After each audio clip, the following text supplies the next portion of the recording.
오늘 말씀은 확실한 자들인가라는 제목입니다. 옆 사람 자신에게 스스로 한번 던져보세요. 한 번씩 확실합니까? 확실합니까? 확실한 자인지 아닌지 어떻게 알 수 있죠? 살아봐야 알 수 있을까요? 사실은 살아봐야 아는 것은 우리 인간적인 측면이고 하나님은 이미 마음속에서부터 이미 알고 계십니다.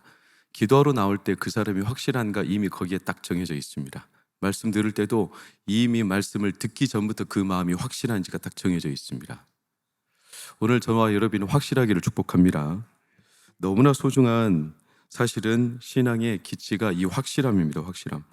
세상 사람과 우리가 다른 이유가 확실하냐 확실하지 않으냐 이거죠. 세상은 환경이 확실하면 본인들도 확실할 거라고 기대하지만 여러분 우리가 평생을 살아봐요. 확실한가?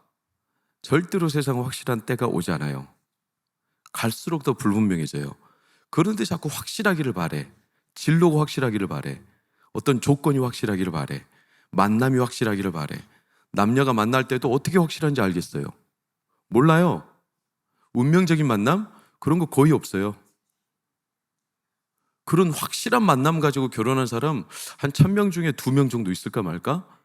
그런 사람은 진짜 하나님이 맺어준 커플이지. 그 외에는요 대부분 처음에만 확실한 것처럼 느낄 뿐 살아보면 갈수록 불확실해져요. 정말로 힘들어지죠, 여러분. 어떤 사람이 이제 만남 미팅할 때 하하하 안녕하세요. 저는 지하철입니다. 지시고 이름이 하철이야. 하하하. 우리는 진짜 운명이네요. 저는 호선이에요. 호선 성은 2호선. 지하철하고 2호선이 만나면 이거는 정확한 만남이죠. 이런 운명적인 만남이 몇 번이나 있겠어요? 근데 우리가 확실하지 않으면서 상대방이 확실하기를 바래요. 여러분 그것은 과욕이고 욕심입니다. 내가 확실하지 않으면서 상대방이 확실하기를 바란다. 성경은 어디에도 그런 태도를 우리에게 언급하지 않습니다. 여러분 그런 사람들이 은혜를 원하는데 은혜가 진짜 은혜로 다가오냐 그렇지 않아요. 그러니까 은혜를 원하는 사람은 많은데 본인이 확실하지 않기 때문에 은혜를 놓치거나 은혜를 경험하지 못하는 겁니다. 은혜가 애매한 게 아니에요. 은혜가 불분명한 게 아니에요. 은혜가 긴가민가한 게 아니에요. 본인이 확실하지 못한 거예요. 그러니까 우리가 하나님의 은혜를 받을 때 내가 확실한 자가 아니면 사실은 그 은혜는요 있다가도 사라져버려요. 보존할 수가 없는 거죠. 요셉의 형제들이 확실한 자들이었는가? 그렇지 않아요. 그들이 현재 처한 상황은 창세기 42장 전후로 기근, 온 땅의 기근, 온 지면의 기근, 온 민족에게 기근. 그러니까 이 기근은요 누구도 인간적인 방법으로는 확실하게 미래를 열 수 없는 기근. 그러면 하늘이 열어주셔야 돼요. 하늘의 은혜가 아니고서는 안 되는 상황. 근데 그때 누가 그 하늘을 열 수 있는 사람이었죠? 요셉이요. 41장 55절 56절을 보면 요셉이 어떤 사람이었냐? 온 지면에 기근이 있는데 요셉의 손에 창고를 열 만한 능력이 있었어요. 요셉이 창고를 열면 그 나라와 민족을 살릴 정도였어요. 한 가정을 살린 게 아니에요, 여러분. 한 민족을 살렸다니까요. 이게 어마어마한 사람이죠. 그러면 이 요셉의 형들은 형제 찬스를 쓰면 되죠. 자기 동생이 지금 애굽에 그 키를 갖고 있는 사람이에요. 근데 형제 찬스를 써요, 못 써요? 못 쓰죠. 왜? 모르거든. 자기 동생이 지금 요셉 애굽의 총리인지 모르거든. 상상도 못 했거든요. 그러니까 41장 1절을 보면 야곱이 득달같이 막 부추깁니다. 너희들 좀 가만히 있지 말고 어째 서로 바라보기만 하냐? 왜 손만 빨고 있냐? 언제까지? 가서 뭐라도 해봐라. 이렇게 하지만 제 아무리 자기 동생이 실권자라 해도 이들은 그걸 모르기 때문에 그들이 누릴 수 있는 은혜가 하나도 없어요. 아니 내 형제, 내 동생, 내 가족, 내 아버지, 아니 내 배우자가 그런 사람이라도 그런 사람이 어떤 권세와 어떤 권능을 갖고 있는지를 내가 모르면 못 누려요. 그러니까 이들이 요셉 앞에 갔어요. 아버지의 이 득달 같은 부추김에. 근데 7절 8절을 보면 참 넌센스 아닙니까? 요셉은요 형들인 줄 알아봤어요. 그러니까 일부러 엄한 소리로 너희들이 어디서 왔냐 막 이렇게 엄한 소리로 일부러 막 제스처를 크게 하고 이들을 윽박질러서 기를 팍 죽여요. 이렇게 하는데 요셉을 알아봤다 못 알아봤다? 못 알아봐요. 아는 게 하나도 없어. 확실한 게 하나도 없어. 여러분 확실한 게 없으면 어떻게 되냐? 4절을 보면 두려움만 감돌아요. 두려움만. 4절 없습니까? 4절 재난이 그에게 미칠까 두려워함이었더라. 왜 우리가 두려움이 임하냐면 두려워서 두려움이 임하는 게 아니라 내 안에 확실한 게 없어서 두려운 거예요. 그러니까 항상 세상 탓하지만 결국에는 자기 안에 확실한 게 없으니까 두렵고 쫓기고 불안한 거죠. 자전거를 제가 어제 좀 탔어요. 모처럼 만에 몸 좀 풀어주려고. 근데 가다가 맞은편에 사람을 만났어요. 그래서 제가 이쪽으로 가려는데 이 사람이 이쪽으로 와. 저 틀었어. 또 이쪽으로 오네. 또 틀었어요. 또 이쪽으로 와. 그런 경험 있죠? 아니, 뭐 하는 거야? 자꾸 내 방향으로. 그 사람, 왜 그 사람을 탓해? 내가 이쪽으로 쭉 가면 저 사람이 그냥 가게 되어 있어요. 근데 내가 방향이 확실하지 않아. 그러니까 내가 이쪽으로 갔다가 막히니까 얼른 턴하니까. 그러니까 그 사람도 똑같은 거예요. 결국 세상에 확실한 건 하나도 없어요. 앞으로 갈수록 더하다고 그랬어요. 예수님이 앞으로 미혹하는 시대가 열린다고 그랬지 훨씬 뚜렷한 시대가 열린다고 말씀하지 않았어요. 귀한 길. 여러분 내비가 확실해요? 불확실해요. 누가 제일 확실한지 아세요? 귀한 길에? 여러분 잘 모르시는구나. 누가 제일 확실하냐면 고속버스 기사들이 제일 확실해요. 고속버스를 따라가면 돼요. 그 사람들은 모르는 길이 없어. 와, 나는 45인승 버스를 가지고 1차선 도로를 지방도를 타고 가는 버스 기사는 내가 생전 처음 봤어요. 시골에 갈 때 제가 버스를 타고 다닐 때. 와, 그럼 평균 그때 한 10시간 가야 영과에 가는데 이런 버스 기사들을 만나잖아요. 그러면 한 6시간 만에 갑니다. 그 사람들은 확실해요. 이렇게 막힐 때 어디로 가야 길이 열린다는 걸. 사실은 왜 그들이 확실하냐면 남들은 그 길을 알아요, 몰라요? 몰라요. 그래서 안 가는 거예요. 그러니까 진짜 재치 있는 사람들은 반드시 고속버스 뒤를 쫓아갑니다. 여러분 택배가 확실해요? 요새 귀한길에 이제 막 사람들이 없으니까 요새 난리 났더만 택배. 이 사진 한번 봐보세요.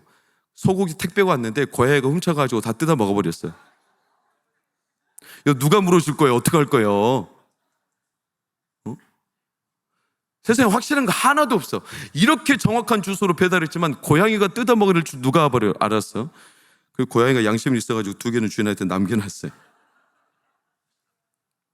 성경에 봐봐요. 은혜가 임하면 확실해요. 베데스다 목가에서 고침을 받았던 사람이 여러분 유심히 봐야 돼요. 너 자리를 들고 일어나 가라. 일어나 갔습니다.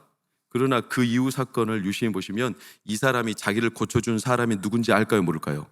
몰라요. 자기를 고쳐준 사람이 누군지도 모르고 그냥 낫는 것에 기뻐하고 정신 팔려요. 은혜가 어디에서 왔는지 몰라요. 병은 또 걸릴 텐데, 죽음은 또 올 텐데, 당장 내 앞에 위기만 모면했다고 그걸로 모든 걸 끝난 것처럼 확실하게 아는 것처럼. 근데 몰라요, 이 사람. 여러분 10명의 처녀 예수님이 오는 때는 몰라요. 그럼 준비를 하고 있어야 되지 않겠어요? 5명? 근데 이들은 확실함이 없어요. 부자 청년 예수님 너 나 따라라. 다 팔아서.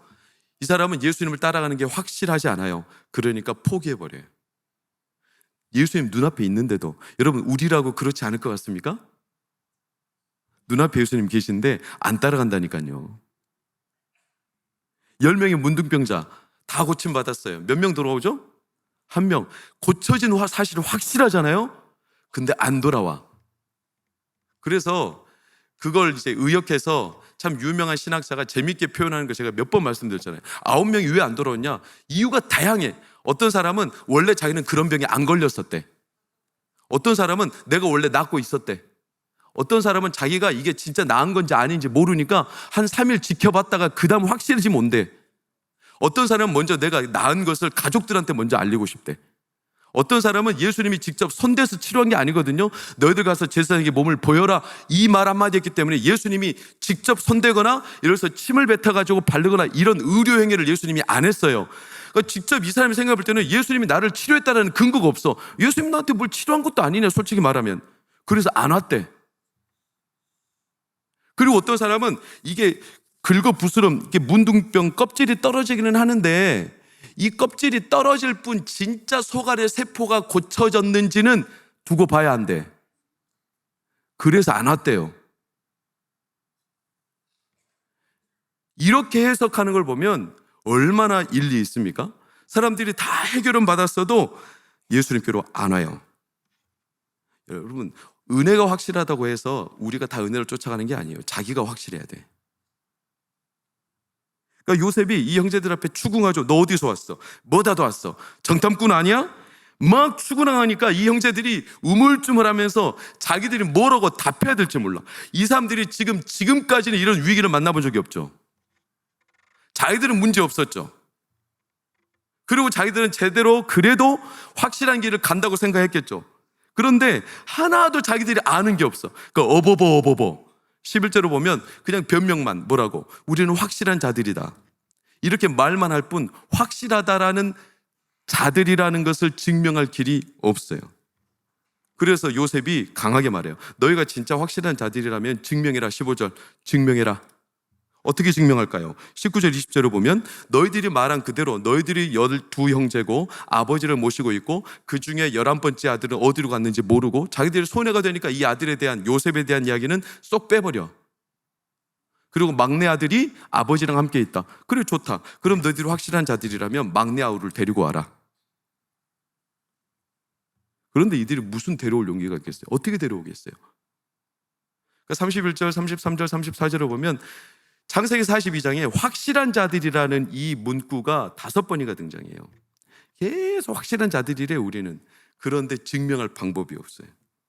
왜? 한 번도 확실하게 살아본 적이 없는 사람들이에요. 말로는 확실하대. 그들은 늘 그랬어요.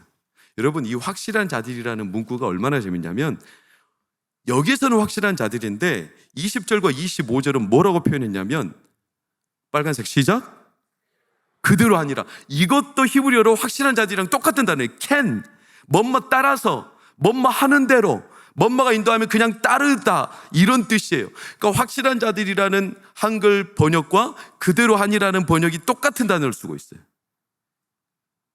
이들의 삶의 태도는 뭐냐면 항상 그냥 눈치 보고 자기들이 유익이 되고 이익이 될 것 같으면 그냥 따라가.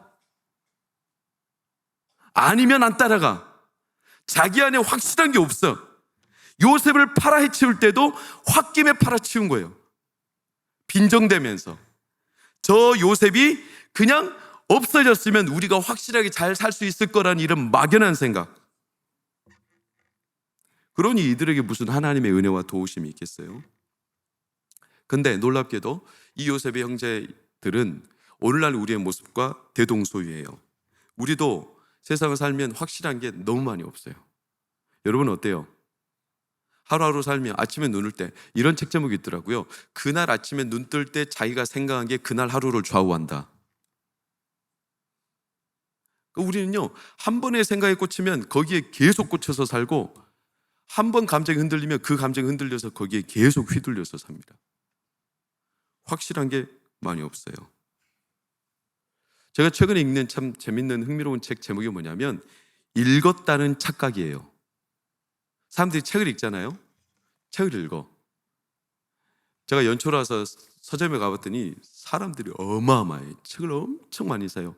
근데 놀라운 것은 그들이 얼마나 읽을까요? 더 중요한 것은 얼마나 많이 남을까요? 그래서 이걸 꼬집어낸 책이에요. 제목이 뭐냐? 읽었다는 착각. 자기를 읽었대. 근데 읽었는데 내용이 남는 게 하나도 없어. 읽었다고 착각하고 있는 거예요. 그래서 놀라운 것은 어른의 어휘력이라는 책에 이런 내용이 있어요. 우리나라가 문맹률이 거의 없죠. 그렇죠? 우리나라 이제 글씨를 아는 사람, 모르는 사람 거의 없습니다. 근데 문맹률 말고 실질 문맹률이 있어요. 문맹률은 글씨를 모르는 게 문맹률이고 더 중요한 문맹률이 뭐냐면 실질 문맹률. 이게 뭐냐면 글을 읽는데 문맥을 이해를 못해. 그러니까 읽었다는 착각이 드는 거예요. 읽었는데 무슨 뜻인지 몰라. 이게 실질 문맹률이에요. 그런데 놀라운 것은 놀라셔야 합니다. 와하셔야 합니다. OECD 22개국 가운데 실질 문맹률 19위가 한국이에요.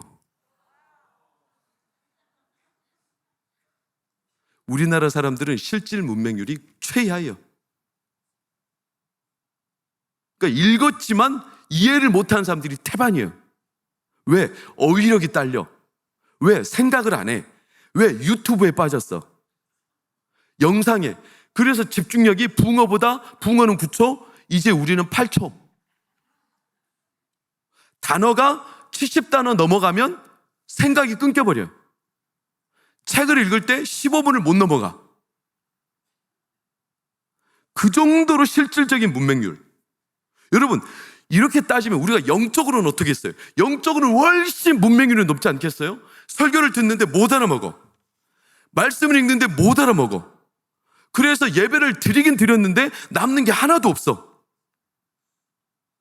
드렸다는 느낌은 있는데 드리고 난 뒤에 내 안에 뭔가 하나님을 향한 마음의 껍질을 벗고 하나님께서 주신 뭔가 분명한 딱 섬광과 같은 내 삶의 변화의 촉각이 있어야 되는데 그게 없어요. 그러니까 우리 안에 확실함이 갈수록 사라지는 시대가 되어버렸어요. 여러분, 겉으로는 다 멀쩡해 보입니다.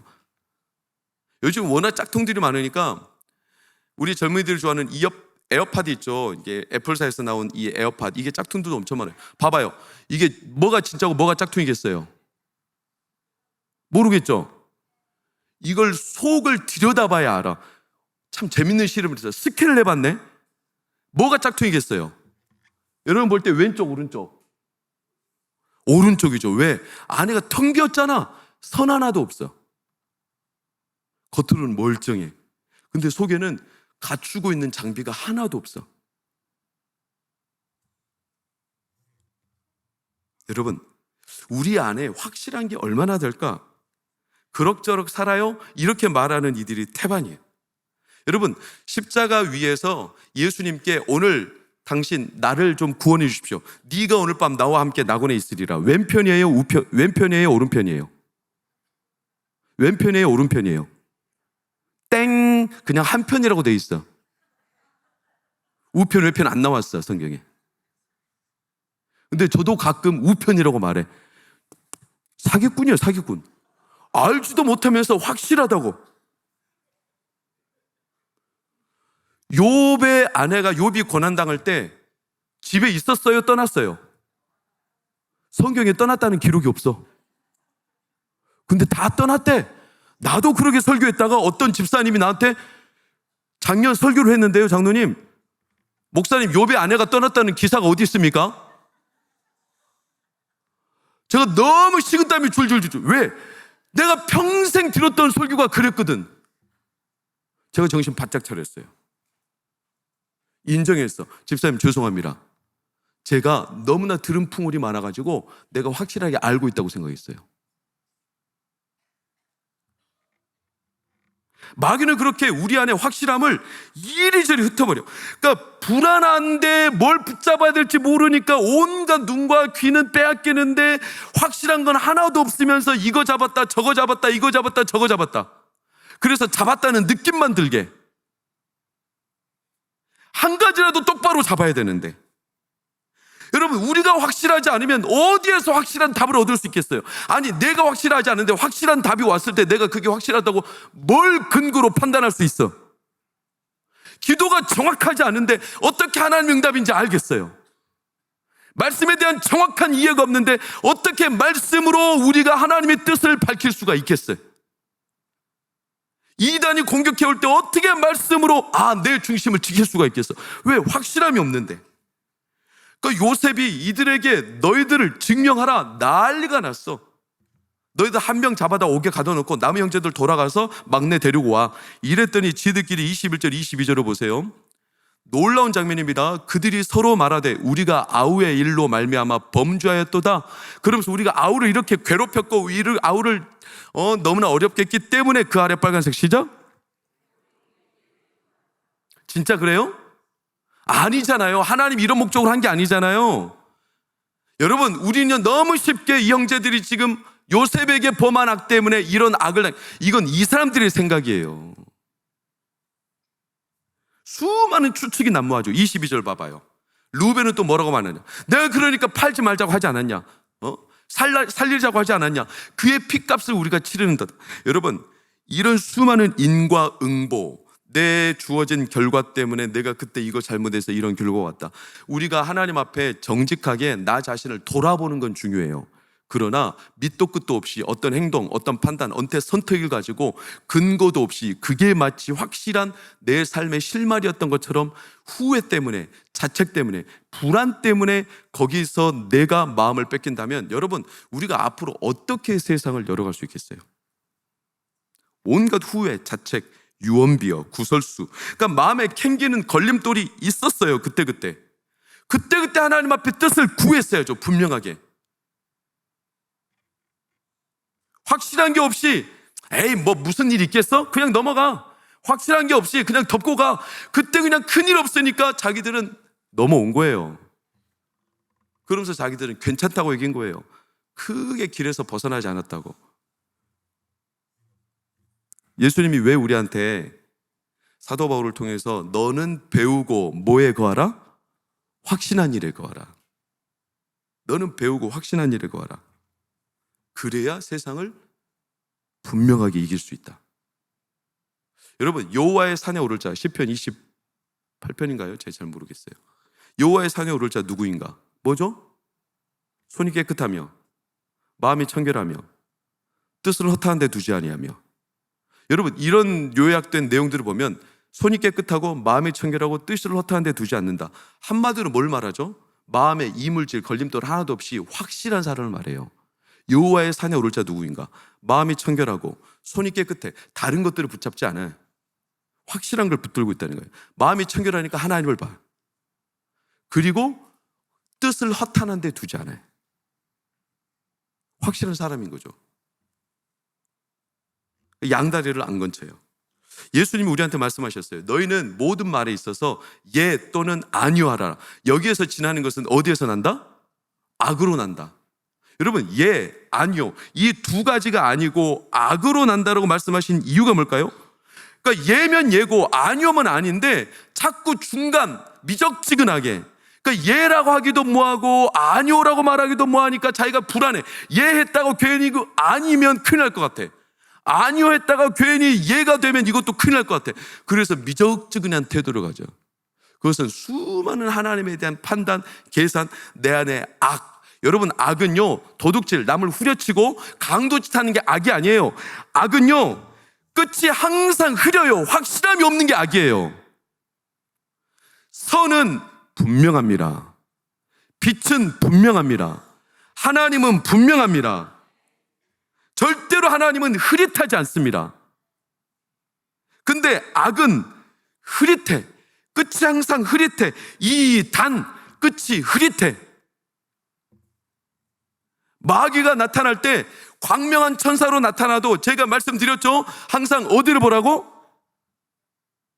이러니까 또 속아 넘어가는 거예요. 꿈속에 마귀가 광명한 천사로 나타나도 어디를 보라고요? 발을 보라고. 발끝은 늑대발이요. 이걸 제가 신비롭게 말하는 게 아니라 한 사람의 주관적인 경험일 테지만 김경열 교수님, 레위기 신학자로 우리 한국에서 최고인 김경열 교수님이 진짜로 경험한 사건이었어요.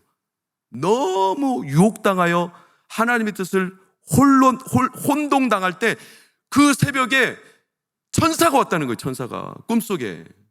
그래가지고 천사가요, 하나님의 뜻을 감동적으로 전했다는 거예요. 그런데 얼핏 생각이 났어. 마귀는 광명한 천사로 가장해도 발끝을 보면 반드시 더럽고 추한 발이 끝은 감출 수가 없다고 그랬어요.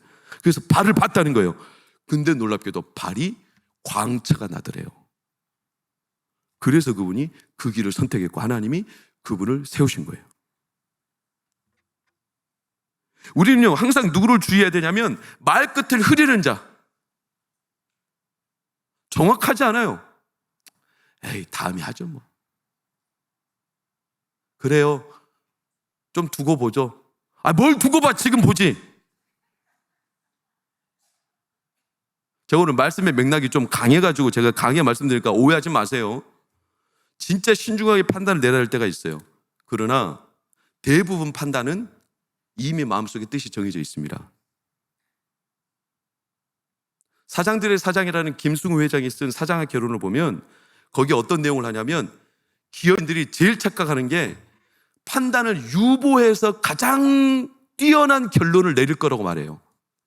근데 김승우 회장은 반대로 말해요. 한 번의 결정으로 위대한 결정은 나오지 않는다는 거예요. 결정은 해놓고 수정해 가면서 더 현명한 방향으로 자기가 평생 기업을 경영해 보니까 그런 거지, 유보하면 유보할수록 온갖 잡다한 계산들이 많이 들어온다는 거예요. 그래서 결정은 바로 딱 그때 내가 하루 기도해 본다. 그러면 하루 기도해 보고 결정. 3일 기도해 본다. 3일 기도해 보고 결정. 봉사하기로 했으면 봉사해야 돼요. 헌금하기로 했으면 헌금하세요. 기도하기로 했으면 기도하세요. 헌신하기로 했으면 헌신하세요. 뜻을 유보하지 마세요. 확실해야 돼요. 요즘 우리가 사는 세상이 너무나 불확실해. 뜻이 불확실해. 그러니까 엉뚱한 데다 마음을 쏟는 일들이 너무나 많아지고 있어요. 확실하지 않아. 요즘에 우리 사회에 결혼을 괴롭히려는지 올해 2024년 결혼하면 남편들이 다 죽는다는 괴소문이 돌고 있어요. 뭔 이런 쓰잘데기 없는, 나리는 작년에 결혼한 거 축복해. 올해 결혼하면 남편들이 다 죽는데, 이런 괴소문이 지금 인터넷에서 떠들고 있는데 사람들이 거기에 혹해가지고 결혼을 안 하려고 해. 웃기죠? 그런 사람들이 마이클 조던이 신던 신발 6켤, 제가 그 신발 사진으로 보니까 다 너덜너덜해가지고 이런 냄새나는 신발을 왜 사는 거야? 6켤레 107억 원 주고 샀어. 그렇게 마음을 쓸 데가 없는 거예요? 자녀들 플렉스, 요즘에 만수르 3세라고 들어보셨어요? 유럽 중동의 만수르 3세? 우리 하민 전도사는 잘 알라나? 만수르 3세인데 한번 사진 봐봐요. 이 아이인데, 이 아이가 타고 다니는 자전거가 벤틀리예요. 그래서 자전거가 5천만 원인가 그래. 세발 자전거인데 한 달에 마사지 비용으로 500만 원이 들어가. 수영 강습비로 400만 원이 들어가. 그래서 이 아이한테 한 달 용돈이 3,500만 원이요. 엄마 한 달 생활비가 얼마인 줄 아세요? 500만 원이요. 그렇게 마음을 쓸 데가 없어요? 여러분, 3주 전에 파리바게뜨에서 이런 사건이 있었던 거 아셔요? 우리 지연이 정도 되는 애인가 모르겠네. 좀 더 어린 애인데 지연이가 빵을 구경하다가 뒤에 오는 손님을 모르고 뒤에 손님을 탁 쳐버렸어. 그래가지고 뒤에 있는 손님이 빵을 고른 게 떨어져 버렸어요. 자, 질문. 누가 물어줘야 됩니까?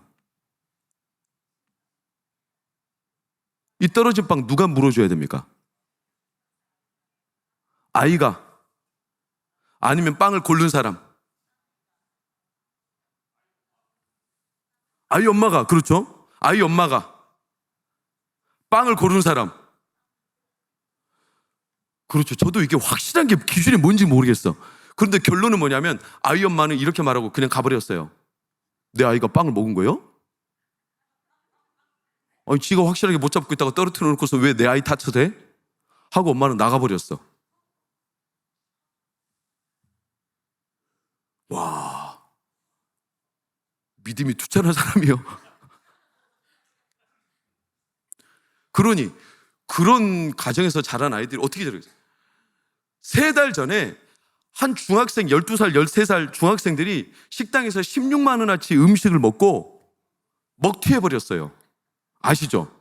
영수증에다 뭐라고 써놓은지 아세요? 영수증 봐봐요. 이렇게 써놨어요. 잘 안 보이죠? 저 뒷면에다 이렇게 써놨어. 아저씨 죄송합니다. 그러나 신고하지 마세요. 우리는 촉법소년인데 신고하면 우리가 아저씨 우리한테 판 술이랑 다 고발해버릴 거예요.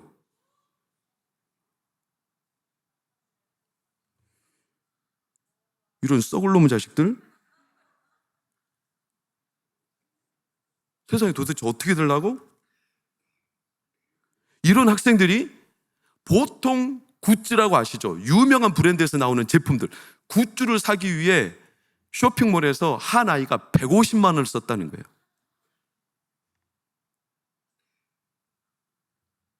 여러분, 이번 주에 얼마나 가슴 아픈 소식이에요? 20대 벤츠녀 아시잖아요? 술 먹고 벤츠를 몰고 가다가 뒤에서 오토바이를 받아버렸어. 이 50대 아저씨는 혼자서 아이들을 키우는 아저씨야. 배달하다가 뒤에서 받았어. 아저씨는 죽었어요. 근데 저 여성은 뭐하고 있냐면 사고 내려고도 넘어진 아저씨는 돌보지 않고 개만 붙들고 있었어요. 개를 내놓으라니까 낑낑대면서 자기가 개 마냥 계속 낑낑댔어.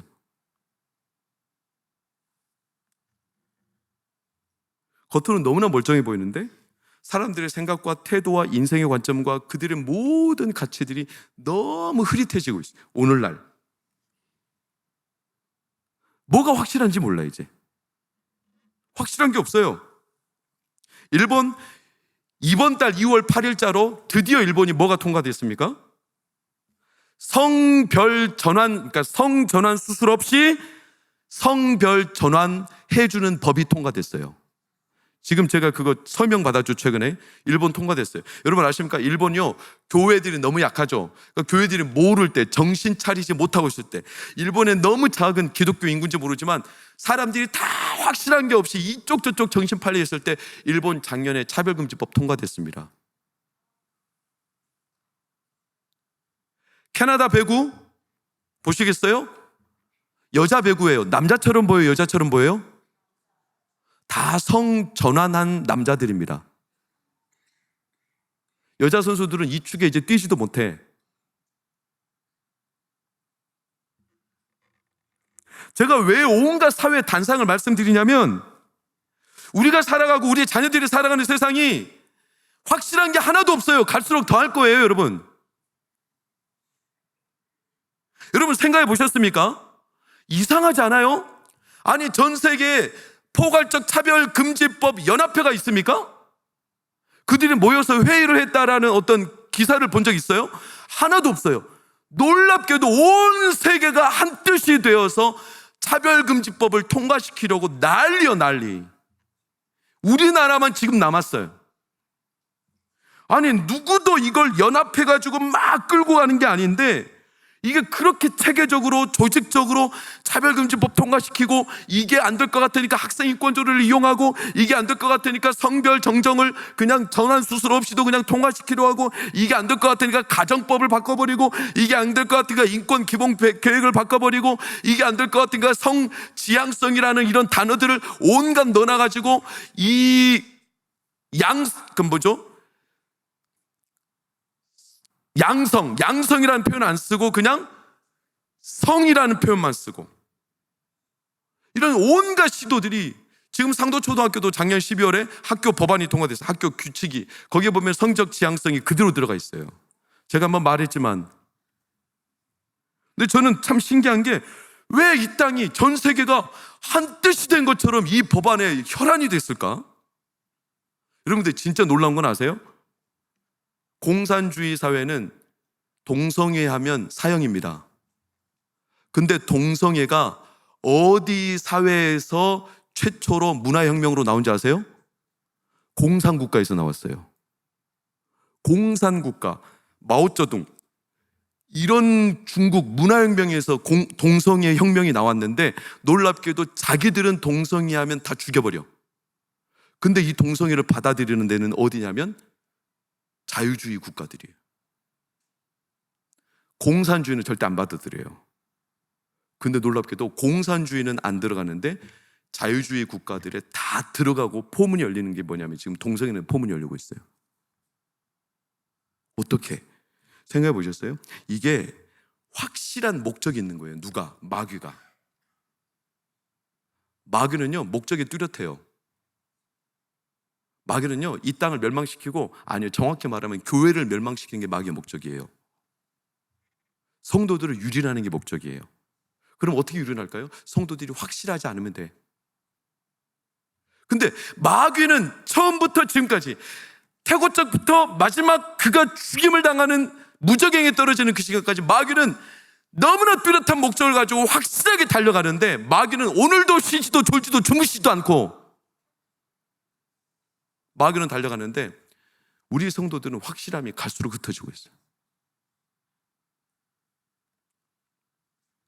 여러분, 제가 이렇게 사회적인 단상을 말씀드리며 오늘 스토리와 빗대어서 말해보면 이 요셉의 형제들이 지금까지 정반대로 살아온 거예요. 자기들이 지금까지는 확실하다고 생각했어요. 그래서 요셉을 죽이면 확실하다고 생각했어요. 그럼 우리가 편하게 살 수 있다고 생각했어요. 그래가지고 요셉을 확인 사살까지 했어요. 이스마엘 상대한테 팔아버리기까지 했어요. 그런데 막상 위기가 닥치니까 이들이 아는 게 하나도 없어요. 요셉 앞에 한 말도 못해. 요셉이 요셉인지도 몰라봐. 그러면서 말로는 확실한 자들이라고 계속 떠벌리고 있어요. 제가 무슨 말씀을 드리는 거냐면 우리가 오늘 이런 요셉의 형제들과 같이 무너져서는 안 됩니다. 그러니 오늘 설 명절 저는 오늘 확실하게 기도하고 가시기를 축복합니다. 대충 하다 가시면 안 돼요. 청년들 아시겠죠? 철야 끝나고 영화 보러 가기로 한 사람 심야 없지? 철야 끝나고 야식은 내가 쏠 수 있어. 근데 12시 넘어서 그래야 진정한 야식이지. 철야 끝나자마자 뛰쳐나가면 그거는 야식 먹으러 교회 온 거지 철야하려고 교회 온 건 아니잖아. 자기들이 아무것도 아는 게 없다는 게 위기 앞에 드러난 거예요. 여러분, 근데 이게 참 큰 섭리인 거 아십니까? 자기들이 확실한 자들이라고 생각했는데 위기가 닥치니까 자기들이 가지고 있는 게 아무것도 없다. 그래서 이게 하나님의 섭리예요, 섭리. 마이크 타이슨이 그랬어요. 누구나 그럴싸한 계획을 가지고 있다. 그러나 처음 맞기 전까지는 모른다. 나름대로 링에 오를 때는 자기가 이렇게 해봐야지 수많은 계획 확실하게 올라간다. 그러나 타이슨의 이 핵주먹에 처음 맞기 전까지는 자기가 확실하다고 생각했을 뿐 맞고 나면 확실한 게 하나도 없이 사라져버린다. 하나님이 왜 때때로 우리에게 시련과 테스트를 허락하시냐? 위기가 닥치기 전까지는 내 안에 확실한 게 있는지 모릅니다. 우리의 확실함을 알 수 있는 길은 테스트입니다. 여러분, 테스트. 에이 목사님, 테스트 말고 내 안에 확실함이 있다는 거 다른 길도 있겠죠? 아니요, 없어요. 오늘 확실하게 아십시오. 내 안에 진짜 하나님을 향한 믿음의 확실함이 있는지 알 수 있는 길은 딱 한 가지밖에 없어요. 시련, 테스트밖에 없어요. 그래서 인생 전부에 걸쳐서 시험이 있는 거예요. 도핑 테스트 해봐야 그 사람이 약물을 복용했는지가 드러나게 되는 거예요. 1등 했다고 사람들은 그 사람을 높이겠지만 그 사람은 평생 그렇게 자기를 속이며 살 수밖에 없는 상황이 될 거예요. 우리 학생들이 시험을 봐야 진짜 자기가 누군지를 알 수 있는 거예요.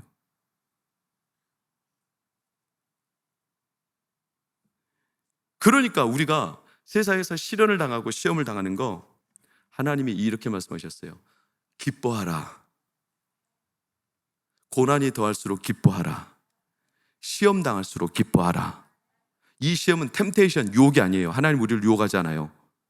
유혹은 마귀가 우리를 믿음을 불확실하게 만들려고 흐릿하기 위한 마귀의 괴계지, 하나님의 시험은 뚜렷해요. 그래서 반드시 드러냅니다. 뭐를? 우리 안에 있는 믿음이 확실한가를. 그러니까 우리는 딱 한 가지만 알면 돼요. 시험이 나의 믿음을 분명한지 드러낸다면 우리는 딱 한 가지, 시험을 출제한 분의 의도를 아는 게 중요해요. 거기에 우리의 모든 인생의 목적이 있어요. 생각해 보세요. 이 요셉의 형제들이 아무것도 할 수 없는 요셉의 윽박 앞에 자중질환. 야, 우리가 범죄해서 이렇게 당한 거야. 우리가 요셉을 그렇게 괴롭혀서 우리가 핏값을 치르는 거야. 이렇게 무너지고 그들은 살떨려서 어떻게 될까 봐 두려워하지만, 여러분, 요셉의 형제들은 요셉 앞에서 우리가 죄값을 치르는 거야. 괴로워하고 자기 가슴을 치고 지난 날을 뼈저리게 후회하고 있지만 이 장면을 보는 우리는 가슴이 떨려요, 안 떨려요? 안 떨리죠. 우리는 하나도 안 떨리죠. 왜 안 떨립니까? 간단하죠. 우리는 다 알고 있어요. 이게 하나님이 하고 계시는 일이라는 걸. 그러니까 테스트가 왔을 때 출제자가 왜 이 시험을 줬는지, 이 시험이 누구로부터 왔는지를 모르면 가슴 떨리고 자기 상황에 빠져서 우왕좌왕 자책하며 후회하며 무너지지만, 출제자가 누군지를 알고, 우리처럼 이 시험을 출제한 분이 요셉이라는 거, 이 형제들한테 윽박지르는 게 누구예요? 요셉이라는 걸 알고 있잖아, 우리는. 그러니까 우리는 이걸 보면서 웃음을 지어요. 웃음을. 야, 이 사람들 진짜 미련하다, 고소하다, 통쾌하다. 지들이 잘못했대로 이렇게 혼나지만 사실은 그 앞에 있는 사람이 누군데? 요셉인데. 이걸 알고 있는 우리는 하나도 두렵지가 않아요. 왜? 이건 시험이거든요. 그 요셉이 23절 24절을 보세요. 통역관을 세워놓고 다 알아듣잖아요. 다 알아들어. 그래놓고 한 명 가두러 할 때 누구를 가두죠? 시몬. 여러분, 시몬이 끌려갔어. 시몬은 뭐라고 생각했을까? 나는 이제 목탱강. 왜 하필 나야? 아니, 루벤도 있고 레위도 있고 시몬도 유다도 있고 이사갈, 스불론, 납달리 다 있는데 왜 하필이면 시몬이야? 이름이 재수가 없는가? 왜 하필 나야? 이런 온갖 상념에 시달리지 않았겠어요? 시몬 개인의 입장은 그렇게 괴로웠을 거예요. 근데 왜 시몬일까요? 시몬이 요셉을 팔아넘길 때 제일 꼴불개처럼 밉상을 굴었거든. 그래서 요셉이 시몬을 가둔 거예요. 그러나 그것도 시험이에요. 시몬이 남달리 뭘 잘못해서가 아니에요. 근데 시몬은 너무 괴롭죠. 이제 나는 끝났다고 생각하는 거죠. 그러니 여러분, 우리는 오늘 이 스토리를 들으면서 남의 얘기로 들으면 안 되고 내 얘기로 들어야 해요. 우리도 언젠가 내 안에 있는 믿음이 확실한가를 증명해야 될 때가 옵니다. 그때가 어쩌면 지금 이곳에 있는 누군가는 지금일 수도 있어요. 지금 시련이 있고, 지금 시험이 있고, 지금 내가 당하는 일들을 그냥 에이 지나가겠지, 에이 덮어두자, 이렇게 막연하게 지나가시면 안 돼요. 출제자의 의도가 있어요. 분명한 의도가 있어요. 그거를 모르고 지나가면 다음에 그 문제 왔을 때 또 틀려요? 안 틀려요? 또 틀리게 돼 있어요. 반드시. 언젠가 우리도 믿음을 증명해야 될 때가 와. 그리고 내 안에 믿음이 확실한가가 드러날 때 18절을 보세요. 어떤 은혜나 어떤 하나님이 주신 확실한 게 어떻게 된다? 보존이 되게 돼 있어요. 확실한 은혜가 있다고 해서 보존이 되는 게 아니라 내 안에 확실함이 있어야 보존이 되는 거예요. 그릇이 깨끗하지 않으면 아무리 좋은 거 넣은들 그 안에 있는 음식 먹어요, 안 먹어요? 안 먹죠. 여러분, 상도동에 맛집이 있다고 칩시다. 맛집으로 유명해요. 인싸들이 찾아가는 것이고 인플루언서들이 다 홍보를 했어. 그런데 내가 그 맛집이라고 너무나 확실하다고 소개를 받아서 갔는데 내가 먹는 그릇에 웬걸? 옆에 설거지가 제대로 안 돼서 밥풀떼기가 하나 붙어 있어. 또는 고춧가루가 묻어 있어. 여러분, 그 집에 가겠어요, 안 가겠어요? 안 가죠. 아무리 맛집으로 확실하게 보여도 이미 그 그릇이 확실하지 않다라는 내 안에 의심이 생기는 순간 거기에 음식을 담았다면 이 음식은 못 먹는 음식이죠. 마찬가지예요. 그래서 예수님이 사도 바울을 통해서 성경에서 이렇게 말해요. 주인의 쓰임에 합당한 그릇이 되라. 내 안에 확실한가? 내 안에 하나님의 은혜를 담지하기 확실한가? 양다리 걸치며 미그적대며 그냥 덮어놓고 지나가고 있진 않은가? 오늘 기도할 때도 내가 하나님 앞에 정말로 마음의 소원이 있고 분명한 하나님의 뜻을 구하기 위해서 이 자리에 섰는가? 말씀을 들을 때도 나에게 들려주시는 말씀이 뭘지를 기대하며 뭐라도 하나 내 안에 가슴에 새겨보고자가 이 자리에 섰는가? 여러분, 그런 마음이 있었기를 바라고, 없었을지라도 오늘 이 시간 다시 마음을 돌이켜 주께로 마음이 확실해지기를 예수의 이름으로 축원합니다. 그때 내 안에 하나님의 은혜가 확실하게 보이기 시작합니다. 저는 이제 이미 여러분들한테 많이 광고하고 많이 알렸기 때문에 저도 지금 시련의 기간이에요. 확실한 하나님의 앞에서 제가 서야 되는 여러 가지 고민들이 있어요. 아내는 감염 수술을 마쳤습니다. 2주 전에. 감염 때문에 온 장기가 녹아버릴 수도 있다라는 위기 청천벽력을 들었습니다. 그러나 기도하고 성도들의 기도로 잘 통과했습니다. 감염 수술을 마쳤습니다. 그리고 한 주간 간병하면서 감염으로 인해서 온몸에 딱 찢었던 것들 싹 다 떨어지면서 지금 새살이 돋고 있고, 감염은 잡혀가고 있지만 암은 여전합니다. 항암 치료 벌써 50차가 넘었습니다. 그러면서 이제 항암 치료에 대한 부작용들이 온몸에 면역으로 온 거죠. 면역 체계가 무너지면 염증이 오는 겁니다. 그래서 감염되는 거죠. 그러면 저희에게는 이제 너무나 두려운 결정이 이제 앞을 올 겁니다. 그게 뭐냐? 항암을 계속할 거냐, 중단할 거냐. 이 두 가지입니다. 항암을 계속하면 모든 암 환자들이 다 똑같습니다. 항암을 계속하면 면역력이 떨어질 겁니다. 그럼 또 감염이 올 겁니다. 그래서 암 환자들이 사실은 암 때문에 죽는 것도 있지만 감염과 혈액의 문제와 수많은 다방면의 문제로 생명의 위협을 받습니다. 그러면 항암을 계속할 거냐? 두렵죠. 그러면 항암을 중단하냐? 그럼 어떻게 되죠? 당연히 암세포가 증식하겠죠.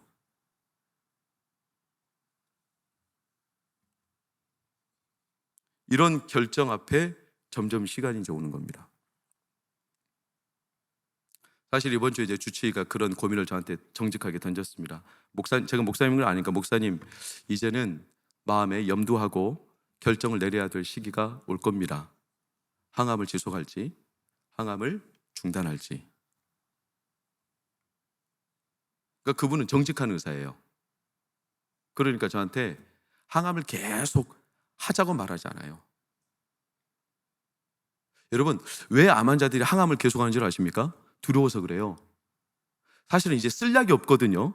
근데 10명 중에 8명은요 다 항암해달라고 그래요. 자기가 이 약을 안 맞으면 죽을 것 같다는 두려움이 와요. 그러나 의사들은요, 그 항암이 그 환자에게 이제는 이미 선을 넘었다는 걸 다 알고 있습니다. 그런데도 환자가 요청하기 때문에 어쩔 수 없이 주는 항암들이 제법 많습니다. 이게 항암의 악순환이죠. 그러니까 이 의사 선생님은, 사실 이 의사 선생님은요 사모님이에요. 남편이 목사님이세요. 특수목회라는. 저랑 영적으로도 많이 통하죠. 정직한 거예요. 목사님, 항암하다가 면역력 감퇴로 인하여 위기가 올 수도 있고, 그러니까 항암이 치료를 위함인데 오히려 이것 때문에 생명이 어려워질 수도 있고, 항암을 안 하면 당연히 이제 그것은 치료는 중단한다는 선언입니다.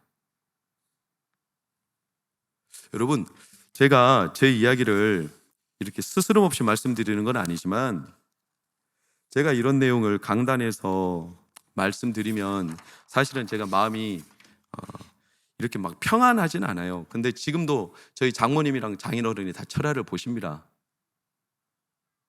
저희 예배 철야를 다 보세요. 근데 제가 어제 전화로 그런 상황을 다 말씀드렸습니다. 쉽지 않은 상황은 맞습니다. 그러나 저는 이제 마음이 이상하지만 한결 뚜렷해졌습니다. 오히려 뚜렷해져 가고 있습니다. 왜? 내가 선택할 수 있는 건 딱 둘 중에 하나거든요. 선택의 폭이. 그러면 뭘 가지고 선택할 거냐? 단순하죠. 무엇이 하나님의 영광을 위함이냐? 결국 성도의 궁극적인 마지막 최후의 선택은 하나님의 영광에 있음이 확실해야 합니다.